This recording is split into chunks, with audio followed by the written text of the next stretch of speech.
Hello friends, ഇന്നത്തെ നമ്മുടെ recipe നല്ല സോഫ്റ്റ് ചപ്പാത്തി നമുക്ക് എങ്ങനെ ഉണ്ടാക്കി എടുക്കാം എന്നുള്ളതാണ്. അപ്പോൾ ചപ്പാത്തി നല്ല സോഫ്റ്റ് ആവാനും നന്നായിട്ട് പൊങ്ങി വരാനും ഒക്കെ ആയിട്ടുള്ള കുറച്ച് ടിപ്സ് ഒക്കെ ഞാൻ ഈ വീഡിയോയിൽ പറയുന്നുണ്ട്. അപ്പോൾ വീഡിയോ സ്കിപ്പ് ചെയ്യാതെ ഫുള്ള് കാണുക. വീഡിയോ കണ്ടിട്ട് ഇഷ്ടമാവുകയാണെങ്കിൽ ലൈക്ക് ചെയ്യാനും ഷെയർ ചെയ്യാനും കമന്റ് ചെയ്യാനും ചാനൽ സബ്സ്ക്രൈബ് ചെയ്യാനും ഒന്നും മറക്കരുത്. അപ്പോൾ നമുക്ക് നേരെ വീഡിയോയിലേക്ക് പോകാം. ഞാനൊരു പാത്രത്തിലേക്ക് 2 കപ്പ് ഗോതമ്പ് പൊടി ഇട്ട് കൊടുക്കുന്നുണ്ട്. ഞാനിവിടെ എടുത്തിരിക്കുന്നത് ആശീർവാദിന്റെ ഗോതമ്പ് പൊടിയാണ്. നമുക്ക് ഏത് പൊടി ആയാലും കുഴപ്പമില്ല, നമ്മുടെ വീട്ടിൽ പൊടിച്ചതോ ഏതായാലും കുഴപ്പമില്ല. അതിലേക്ക് നമുക്ക് ആവശ്യത്തിനുള്ള ഉപ്പ് ഇട്ട് കൊടുക്കാം. ഈ ഉപ്പ് ചേർത്തിട്ട് നമുക്ക് നന്നായിട്ടൊന്ന് മിക്സ് ചെയ്ത് കൊടുക്കണം. നമ്മുടെ ഉപ്പ് എല്ലാ ഭാഗത്തും പിടിക്കുന്നതിനായിട്ട് നന്നായിട്ടൊന്ന് മിക്സ് ചെയ്ത് കൊടുക്കണം. ഇനി നമുക്കിതിലേക്ക് കുറേശ്ശെ വെള്ളം ഒഴിച്ചു കൊടുത്തിട്ട് ഇത് നന്നായിട്ടൊന്ന് കുഴച്ചെടുക്കണം. ഞാൻ എടുത്തിരിക്കുന്ന ചെറിയ ചൂടുവെള്ളമാണ്, ഒരുപാട് ചൂടാക്കിയിട്ടില്ല, ചെറിയ ചൂട് മാത്രമേ ഉള്ളൂ.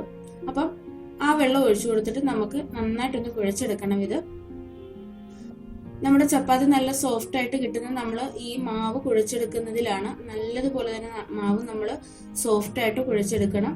അപ്പോൾ ഇതാണ് ഞാൻ കുറേശ്ശെ വെള്ളം ഒഴിച്ചു കൊടുത്തിട്ട് ഒന്ന് കുഴച്ചെടുക്കുന്നുണ്ട്. അപ്പോൾ ഞാൻ മാവ് ഈ ഒരു രീതിയിൽ കുഴച്ചെടുത്തിട്ടുണ്ട്. അപ്പോൾ ഇനി നമുക്ക് ഇതിലേക്ക് കുറച്ച് ഓയിൽ ഒന്ന് ഒഴിച്ചു കൊടുക്കണം.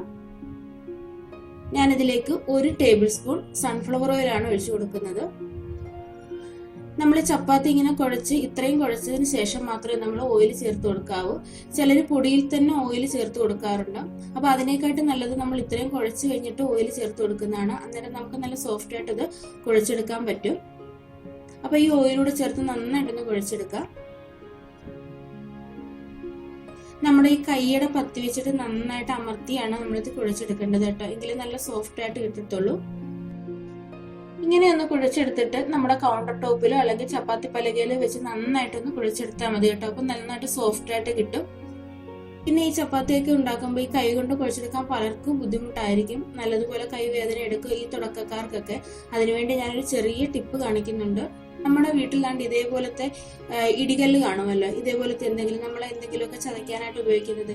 ഇത് വെച്ചിട്ട് ചെറുതായിട്ടൊന്ന് പ്രസ് ചെയ്ത് കൊടുത്താൽ മതി കേട്ടോ, കൈ കൊണ്ട് കുഴയ്ക്കാൻ ബുദ്ധിമുട്ടുള്ളവർക്ക്. അപ്പൊ അവർക്ക് വേണ്ടി മാത്രമാണ് ഞാൻ ഈ ഒരു ടിപ്പ് കാണിച്ചു തരുന്നത്. ഇതേപോലെ ഒന്ന് പ്രസ് ചെയ്ത് കൊടുത്താൽ മതി. 1-2 മിനിറ്റ് ഇതുപോലെ ഒന്ന് ചെയ്താൽ മതി. നമ്മുടെ മാവ് നല്ലതുപോലെ പദം വരും എന്ന് പറയും. നല്ലതുപോലെ മാവ് ചതഞ്ഞ് കിട്ടും. അപ്പൊ നമ്മുടെ ചപ്പാത്തി നല്ല സോഫ്റ്റ് ആയിട്ട് കിട്ടും. ഇതുപോലെ നമ്മൾ കുറച്ചു നേരം കൈ കൊണ്ട് കുഴച്ചു കൊടുത്താലും മതി കേട്ടോ. അപ്പൊ ഇങ്ങനെ ചെയ്യുമ്പോഴേ നല്ലതായിട്ട് നമ്മുടെ മാവ് നല്ല സോഫ്റ്റ് ആയിട്ട് കിട്ടും. ഇതേപോലെ തിരിച്ചു മറിച്ചു വിട്ട് 1-2 മിനിറ്റ് ഒന്ന് ചെയ്ത് കൊടുത്താൽ മതി കേട്ടോ.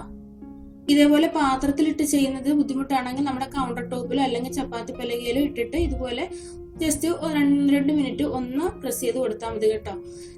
നമ്മുടെ ചപ്പാത്തി മാവ് നല്ല സോഫ്റ്റ് ആയിട്ട് ഇട്ടിട്ടുണ്ട്. നമ്മൾ പൊറോട്ടയ്ക്കായാലും ചപ്പാത്തിക്കായാലും ഒക്കെ മാവ് നല്ലതുപോലെ പദം വരണമെന്ന് പറയാം, നല്ല സോഫ്റ്റ് ആയി കിട്ടണം. ഇപ്പം നമ്മുടെ മാവ് നന്നായിട്ട് സോഫ്റ്റ് ആയിട്ടുണ്ട്. ഇനി ഞാൻ കൈകൊണ്ട് ജസ്റ്റ് ഒന്ന് കുഴച്ച് വെക്കുന്നുണ്ട്. എന്നിട്ട് നമുക്കിതൊരു 10 മിനിറ്റ് ഒന്ന് റെസ്റ്റ് ചെയ്യാനായിട്ട് വെക്കാം.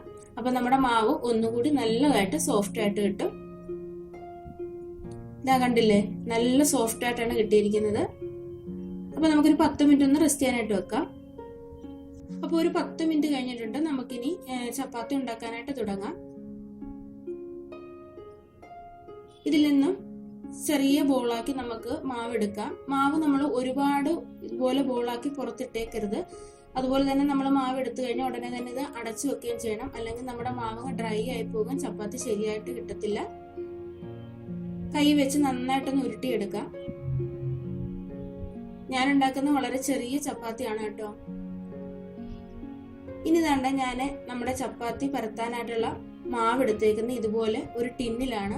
ചിലര് ചപ്പാത്തി ഉണ്ടാക്കുമ്പോഴേ കൗണ്ടർ ടോപ്പിൽ അല്ലെങ്കിൽ ചപ്പാത്തി പലയിലൊക്കെ ഒരുപാട് മാവ് കുടഞ്ഞിട്ടിട്ട് ഒരുപാട് ഒരു വൃത്തികേടാക്കാറുണ്ട്. പക്ഷെ നമ്മൾ ഇതുപോലെ ചെയ്യുവാണെങ്കിൽ നമ്മുടെ ചപ്പാത്തി ഉണ്ടാക്കുമ്പോൾ നമ്മുടെ ആ സ്ഥലം നല്ല ക്ലീൻ ആയിട്ട് കിട്ടും. ഇതുപോലെ നമ്മൾ കുറച്ച് പൊടിയെടുത്ത് വെക്കുക. എന്നിട്ട് ആവശ്യത്തിന് നമ്മൾ ആ ബോൾ എടുത്ത് ഇതിലേക്ക് എടുക്കുക, അല്ലെങ്കിൽ ഇതിൽ നിന്ന് കുറച്ച് പൊടിയെടുത്ത് വിതറുകയോ ചെയ്താൽ മതി. അപ്പം നമുക്ക് ബാക്കിയുള്ള മാവ് ഇതുപോലെ തന്നെ പിറ്റേ ദിവസം അല്ലെങ്കിൽ ഇനി ചപ്പാത്തി ഉണ്ടാക്കുമ്പോൾ മാറ്റി വെക്കുകയും ചെയ്യാം. അപ്പോൾ പൊടി നമുക്ക് സേവ് ചെയ്യുകയും ചെയ്യാം. നമ്മൾ ചപ്പാത്തി ഉണ്ടാക്കുന്ന സ്ഥലം ഒരുപാട് പൊടിയായിട്ട് വൃത്തികേടാകത്തുമില്ല. അപ്പോൾ ഈ ഒരു കാര്യം ഇങ്ങനെ ചെയ്താൽ മതി കേട്ടോ. അപ്പോൾ നമ്മൾ എടുത്തു വെച്ചിരിക്കുന്ന ബൗളിലേക്ക് ഞാൻ കുറച്ച് പൊടിയൊന്ന് വിതറി കൊടുക്കുന്നുണ്ട്. എന്നിട്ട് കൈ കൊണ്ടൊന്ന് അമർത്തി കൊടുക്കുന്നുണ്ട്. നമ്മൾ ചപ്പാത്തി ഉണ്ടാക്കുമ്പോൾ പ്രത്യേകം ശ്രദ്ധിക്കേണ്ടത്, നമ്മളിത് പരത്തി എടുക്കുമ്പോൾ ആവശ്യത്തിനുള്ള പൊടി നമ്മൾ ആദ്യം തന്നെ എടുക്കണം. നമ്മൾ പരത്തിക്കൊണ്ടിരിക്കുമ്പോൾ ഇടയ്ക്കിടയ്ക്ക് ഇതിനകത്ത് പൊടി വാരി ഇടരുത്. അതിനാവശ്യമായിട്ടുള്ള പൊടി നമ്മൾ ആദ്യം തന്നെ എടുക്കണം. അപ്പൊ ഇടയ്ക്കിടയ്ക്ക് ഈ പൊടി ഇട്ട് കൊടുക്കുമ്പോൾ നമ്മുടെ ചപ്പാത്തി ഒരുപാട് അങ്ങ് ഹാർഡായി പോകും. അപ്പൊ നമ്മളിത് പരത്തി എടുക്കുമ്പോഴേ എല്ലാ ഭാഗവും ഒരേ രീതിയിൽ തന്നെ പരത്തിയെടുക്കണം. കനം കൂടിയും കുറഞ്ഞും അങ്ങനെയൊന്നും വരരുത്. ഒരേ കനത്തിൽ തന്നെ ആയിരിക്കണം പരത്തി എടുക്കേണ്ടത്. എങ്കിൽ മാത്രമേ നമ്മുടെ ചപ്പാത്തി നന്നായിട്ട് പൊങ്ങി കിട്ടത്തുള്ളൂ. അതേപോലെ തന്നെ ചപ്പാത്തി ഇതേപോലെ പരത്തി ഇട്ടിട്ട് ലാസ്റ്റ് ഒന്നിച്ച് ചുട്ടെടുക്കാനായിട്ടിരിക്കരുത്. അപ്പോഴും നമ്മുടെ ചപ്പാത്തി നന്നായിട്ട് ഡ്രൈ ആയി പോകും. നമ്മുടെ ഈ പരത്തി ഇടുമ്പോൾ ഇതങ്ങ് ഡ്രൈ ആകും. അപ്പൊ ചപ്പാത്തി നല്ല സോഫ്റ്റ് ആയിട്ട് കിട്ടത്തില്ല. അപ്പൊ നമ്മൾ ഓരോന്ന് ഇതേപോലെ പരത്തി ഇട്ടിട്ട് അന്നേരം തന്നെ നമ്മൾ ചുട്ടെടുക്കുന്നതാണ് നല്ലത്. ഇനി അങ്ങനെ അത്ര സ്പീഡ് ഇല്ലാത്തവരും 2-3 ചപ്പാത്തി ഇതുപോലെ പരത്തി ഇട്ടിട്ട് അങ്ങനെ ചുട്ടെടുക്കണം. അല്ലാതെ ഒരുപാട് ഇതുപോലെ പരത്തി വെച്ചിട്ട് നമ്മൾ ചുട്ടെടുക്കാനായിട്ട് ഇരിക്കരുത് കേട്ടോ. അപ്പൊ അതാണ് ഞാനിതൊന്ന് പരത്തി എടുത്തിട്ടുണ്ട്. ഇതാ കണ്ടില്ലേ, നല്ല സോഫ്റ്റ് ആയിട്ടാണ് കിട്ടിയിരിക്കുന്നത്. ഇനി നമ്മളിത് കയ്യിൽ വെച്ച് അങ്ങോട്ടും ഇങ്ങോട്ടും ഒന്ന് ആക്കണം. അപ്പൊ നമ്മുടെ ഈ ചപ്പാത്തിയിൽ പറ്റിയിരിക്കുന്ന ഈ പൊടി അങ്ങ് പോകും.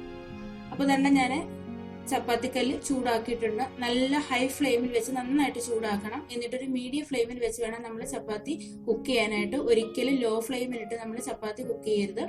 ഞാൻ നമ്മുടെ ചപ്പാത്തിക്കല്ലിലോട്ട് നമ്മൾ പരത്തിയത് ഇട്ട് കൊടുക്കുന്നുണ്ട്. അപ്പൊ നല്ലതായിട്ട് നമ്മുടെ ചപ്പാത്തിക്കല്ല് ചൂടായിരിക്കണം. അന്നേരം കണ്ട് ഇതേപോലെ ബബിൾസ് വരും.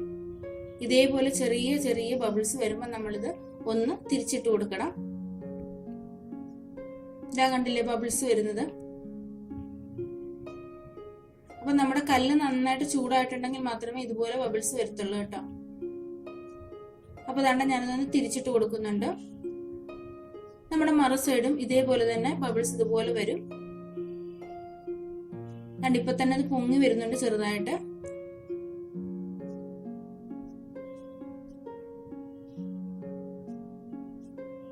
അപ്പൊ ആ സൈഡും ഇതേപോലെ ബബിൾസ് വന്നിട്ടുണ്ട്. ഇനി നമ്മൾ ചെയ്യേണ്ടതെന്ന് വെച്ചാല് ഒരു സ്പൂണോ ഒരു ചട്ടുകോ എല്ലാം വെച്ചാണ്ട് ഇതേപോലെ ഒന്ന് അമർത്തി കൊടുക്കണം. തുണി വെച്ചായാലും മതി. ഇതേപോലെ ചെറുതായിട്ടൊന്ന് പ്രസ് ചെയ്ത് കൊടുത്താൽ മതി. താഴെ കണ്ടില്ലേ നമ്മുടെ ചപ്പാത്തി നന്നായിട്ട് പൊങ്ങി വരുന്ന കണ്ടില്ലേ. നല്ല സോഫ്റ്റ് ആയിട്ടുള്ള ചപ്പാത്തിയാണ്. അപ്പൊ നമുക്ക് ഇതേപോലെ സോഫ്റ്റ് ആയിട്ടുള്ള ചപ്പാത്തി ഉണ്ടാക്കാൻ ഈ രീതിയിലൊന്ന് ചെയ്ത് നോക്കിയാൽ മതി. എല്ലാവർക്കും അറിയാവുന്നതായിരിക്കും, എന്നാലും തുടക്കക്കാർക്കും അറിയാത്തവർക്കും വേണ്ടിയാണ് പറഞ്ഞു തരുന്നത് കേട്ടോ. അപ്പൊ അടുത്ത ചപ്പാത്തി ഞാൻ ഇതേപോലെ തന്നെ ചെയ്തെടുക്കുന്നുണ്ട്. നമ്മൾ ചപ്പാത്തി ഉണ്ടാക്കി കഴിഞ്ഞാൽ അതേ ചൂടിൽ തന്നെ നമ്മൾ കാസറോളിൽ ഇട്ട് അടച്ചു വെക്കരുത് കേട്ടോ. അന്നേരം ഈ ചപ്പാത്തിയുടെ ആവി തട്ടിയിട്ട് നമ്മുടെ ചപ്പാത്തി എല്ലാം നനഞ്ഞു പോകും. അപ്പൊ അതുകൊണ്ട് ആദ്യം തന്നെ നമ്മളിത് ചപ്പാത്തിക്കല്ലിൽ എടുത്തിട്ട് നല്ലൊരു കോട്ടൺ ക്ലോത്തില് കവർ ചെയ്ത് വെക്കുക. അപ്പൊ നല്ല ചൂടോട് തന്നെ ഇരിക്കും, ആവിയൊന്നും തട്ടത്തില്ല. എന്നിട്ട് ഒരു ചെറിയ ചൂടോടുകൂടി ആ തുണിയോടുകൂടി തന്നെ നമുക്ക് കാസറോളിൽ വെക്കുക, അല്ലെങ്കിൽ ചെറിയ ചൂടോടുകൂടി തന്നെ കാസറോളിൽ വെക്കുകയോ ചെയ്യാവുന്നതാണ് കേട്ടോ. അപ്പൊ ഇതാണ്ട് നമ്മുടെ ചപ്പാത്തി എല്ലാം ഞാനിവിടെ ചുട്ടെടുത്തിട്ടുണ്ട്. നല്ല സോഫ്റ്റ് ആയിട്ടുള്ള ചപ്പാത്തിയാണ്. വളരെ ചെറിയ ചപ്പാത്തി ആയിട്ടാണ് ഞാൻ ഉണ്ടാക്കിയിരിക്കുന്നത് കേട്ടോ.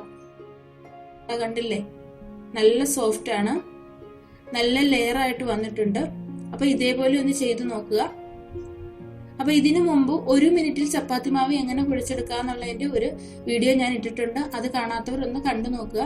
അപ്പൊ അതിന്റെ ലിങ്ക് ഞാൻ ഡിസ്ക്രിപ്ഷൻ ബോക്സിൽ കൊടുക്കുന്നതാണ്.